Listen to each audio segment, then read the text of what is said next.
ಚಿಂತೆ ಯಾಕೆ ಅಂದ್ರೆ ಕನಕದಾಸರು ಹೇಳ್ತಕ್ಕಂಥ ಈ ಒಂದು ಮಾತುಗಳು ಸತ್ಯವಂತರ ಸಂಘ ಕೂಡಿದ ಮೇಲೆ ನಾವು ತೀರ್ಥವನ್ನು ಮಾಡಲಿಕ್ಕೆ, ನಾವು ದೇವಾಲಯಗಳನ್ನು ಅಡ್ಡಾಡಲಿಕ್ಕೆ ಅಥವಾ ಪ್ರವಾಸವನ್ನು ಮಾಡಲಿಕ್ಕೆ ನೀವು ಯಾಕೆ ಹೋಗ್ತೀರಿ?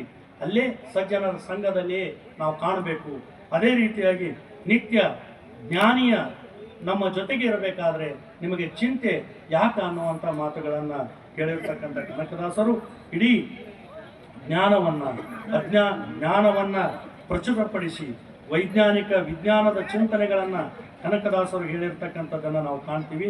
ಅದೇ ರೀತಿಯಾಗಿ ಇಷ್ಟೆಲ್ಲ ಕನಕದಾಸರು ಮಾಡಿರ್ತಕ್ಕಂಥ ಸಾಧನೆಗಳು, ಕನಕದಾಸರ ಒಂದು ಜೀವನ, ಅವರ ಕೀರ್ತನೆಗಳು ಒಂದು ಕಡೆಗಾದರೆ ಸುಳಾದಿಗಳು, ಮುಂಡಿಗೆಗಳು ಇವುಗಳು ಕೂಡ ಅವುಗೆಲ್ಲವೂ ಕೂಡ ಇವತ್ತು ಅತ್ಯಂತ ಪ್ರಮುಖವಾಗಿ ಕಂಡುಬರ್ತಾ ಇದೆ.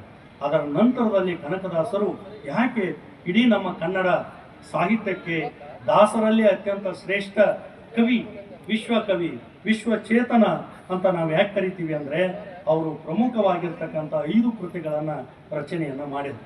ಆ 5 ಕೃತಿಗಳು ನಮಗೆ ನಳಚರಿತ್ರೆ ಎನ್ನುವಂಥದ್ದನ್ನು ನಾವು ನೋಡಿದಾಗ ನಳ ಮತ್ತು ದಮಯಂತಿ ಆ ಚರಿತ್ರೆ ಇಡೀ ಒಂದು ಹರಿಯ ಚಿಂತನೆಗಳನ್ನು ಹೇಳುವುದರ ಮೂಲಕವಾಗಿ ಆ ನಳನ ಚರಿತ್ರೆಯನ್ನು ಅತ್ಯಂತ ವ್ಯವಸ್ಥಿತವಾಗಿ ಶೃಂಗಾರಮಯವಾಗಿರ್ತಕ್ಕಂಥ ರೀತಿಯಲ್ಲಿ ಕಟ್ಟಿಕೊಟ್ಟಿರ್ತಕ್ಕಂಥವು.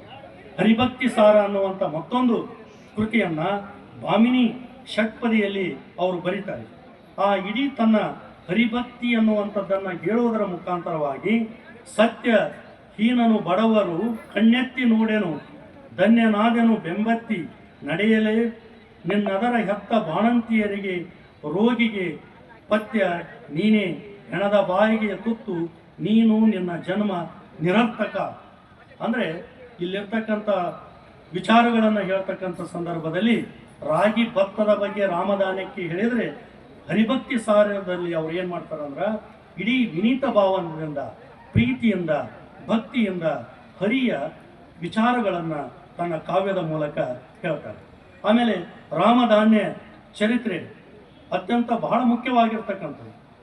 ಈಗಾಗಲೇ ಹೇಳಿದರು, ರಾಗಿ ಭತ್ತದ ನಡುವಿರ್ತಕ್ಕಂಥ ಸಂಘರ್ಷ, ಅದನ್ನು ವರ್ಗ ಸಂಘರ್ಷ, ವರ್ಣ ಸಂಘರ್ಷ, ಲಿಂಗ ಸಂಘರ್ಷ ಇವುಗಳೆಲ್ಲವನ್ನೂ ಸಹಿತ ಆಗಿನ ಕಾಲದಲ್ಲಿ ಕನಕದಾಸರು ಇಡೀ ಕಾವ್ಯದ ಮೂಲಕ ಕೊಟ್ಟಿರುವಂಥದ್ದನ್ನು ನಾವು ನೋಡ್ತೀವಿ.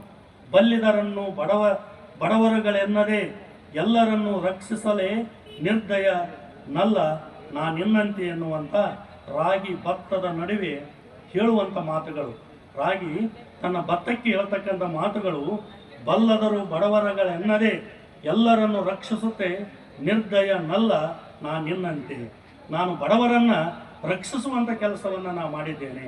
ಅಂದ್ರೆ ಇಡೀ ರಾಮದಾನೆ ಚರಿತ್ರೆಯಲ್ಲಿ ರಾಗ ಮತ್ತು ಭತ್ತ ಇವುಗಳು ಯಾವ ಶ್ರೇಷ್ಠ ಅಂದಾಗ ಅದು ಏನಾಗುತ್ತೆ ಅಂದ್ರೆ ರಾಮ ವನವಾಸಕ್ಕೆ ಹೋಗಿ ತಾನು ಬಂದು ಪಟ್ಟಾಭಿಷೇಕ ಆಗುವಂಥ ಸಂದರ್ಭದಲ್ಲಿ ಆತೇನು ಮಾಡ್ತಾನಂದರೆ ರಾಜ್ಯಭಾರವನ್ನು ಮಾಡಬೇಕು ಅಂತ ಬಂದಾಗ ಈ ರಾಗ ಮತ್ತು ಭತ್ತಗಳ ನಡುವೆ ಇರ್ತಕ್ಕಂಥ ಬಡತನ ಮತ್ತು ಬಲ್ಲಿದರ ಬಗ್ಗೆ, ಶ್ರೀಮಂತರು ಮತ್ತು ಬಡವರ ಬಗ್ಗೆ ಇವುಗಳಲ್ಲಿರ್ತಕ್ಕಂಥ ತಾರತಮ್ಯತೆಯನ್ನು ಇಲ್ಲಿ ರಾಗ ಮತ್ತು ಭತ್ತ ಇವುಗಳ ನಡುವೆ ನಡೆದಿರ್ತಕ್ಕಂಥ ಒಂದು ಸಂಘರ್ಷವನ್ನು ನೋಡಿ ಅಲ್ಲಿ ರಾಗಿಯೇ ಅತ್ಯಂತ ಶ್ರೇಷ್ಠ ಅನ್ನುವುದನ್ನು ಈ ಒಂದು ರಾಮದಾನೆ ಚರಿತ್ರೆ ಕಟ್ಟಿಕೊಟ್ಟಿರ್ತಕ್ಕಂಥದ್ದನ್ನು ನಾವು ಕಾಣ್ತೀವಿ.